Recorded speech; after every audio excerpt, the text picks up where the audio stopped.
Gracias a todos y a todas.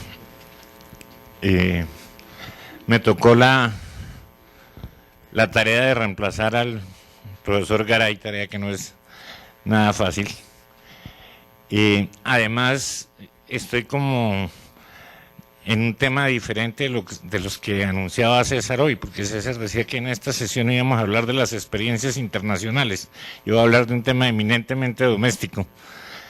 Y básicamente a lo que me voy a referir es al resultado de una encuesta que adelantamos en el seno de la Comisión de Seguimiento, de la cual habló Eduardo Cifuentes esta mañana, y dentro del marco del proceso de verificación. Esa encuesta tenía por objeto verificar el grado de cumplimiento de los derechos de la población desplazada.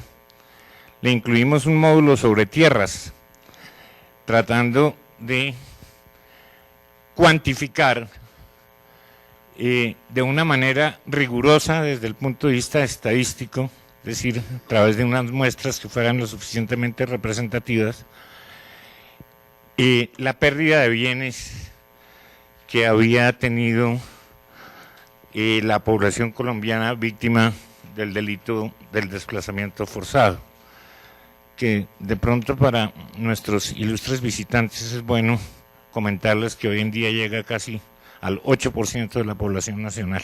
Estamos hablando de un fenómeno bastante complejo.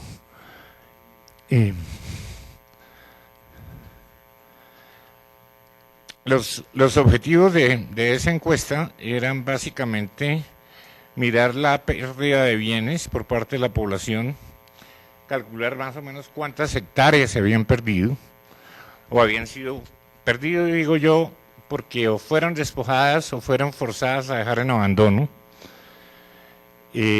cuántas hectáreas cultivadas se habían perdido, porque no todas las hectáreas se cultivan, cuántos animales se habían perdido, cuántos bienes muebles se habían perdido, cuántos negocios se habían perdido. Y mirar un poco, hacer una comparación entre la situación de ingresos de la población antes de su desplazamiento con la situación que tiene hoy después de haber sido víctima de este delito. No voy a entrar en las fuentes de información, es más para los técnicos. Les cuento que la muestra fue de 8.442 hogares, de los cuales 6.311 estaban inscritos en el Registro Único de Población Desplazada y 2.131 no. La encuesta se lanzó en 61 municipios, ciudades grandes con sus áreas metropolitanas, medianas y pequeñas. Como les decía, los resultados son extrapolables a la población y bueno, tuvo todas las técnicas de rigor que tiene que seguir una encuesta para que sus resultados sean adecuados. Aquí podemos acercarnos y mirar cómo el 55.5% de la gente tenía tierras, y de esa el 94% tuvo que abandonarlas o fueron despojados de ellas. Eso es un porcentaje supremamente grande de abandono de tierras.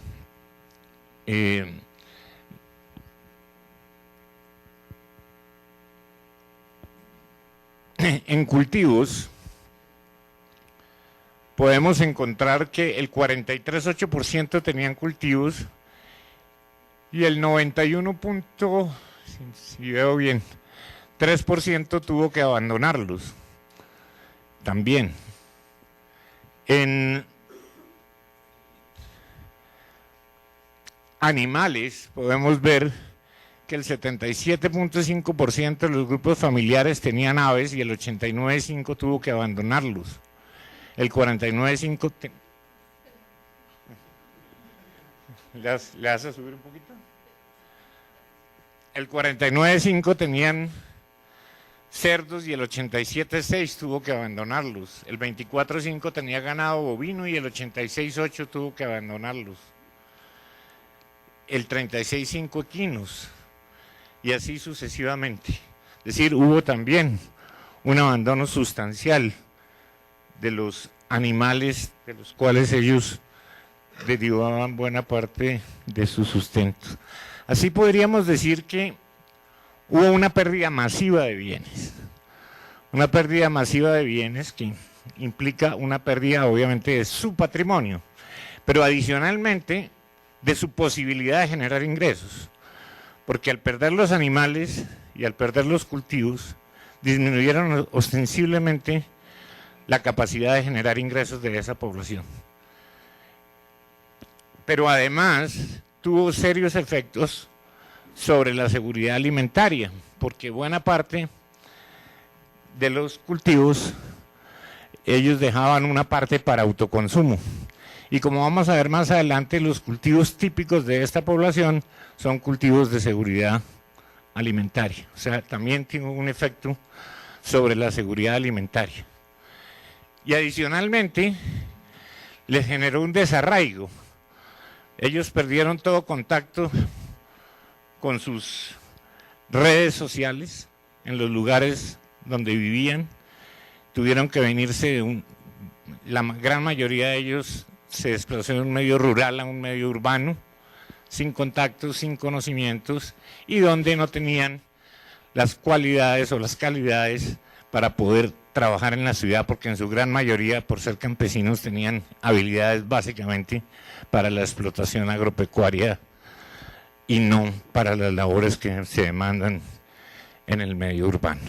O sea, estamos frente a una triple pérdida.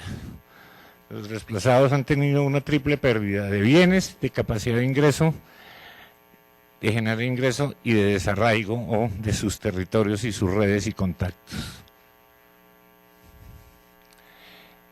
Entrando a cuantificar un poco las cifras, lo que estamos viendo es que el total de hectáreas abandonadas, y esto está hecho para el periodo 98-2008, fue de 5.5 millones de hectáreas. La distribución por regiones se puede ver más abajo, donde vemos que la mayor parte fue en la costa atlántica, 2.1 millones, en la andina 1.5 y en las otras regiones que aquí incluyen Chocó, Orinoquía y Amazonía 1.9. 5 millones de hectáreas es un porcentaje importante de hectáreas. Si entramos a mirar, bueno, acá hay otro punto que me parece importante señalar, porque con frecuencia se dice que en general las hectáreas que se perdieron eran de pequeños propietarios. La media de hectáreas abandonadas fue de 14.3, que tampoco puede uno usarla como para catalogar un pequeño. Y si uno mira por regiones, la media en la región de la Amazonía ya fue de 19.2 hectáreas. O sea, no necesariamente todas fueron de pequeños.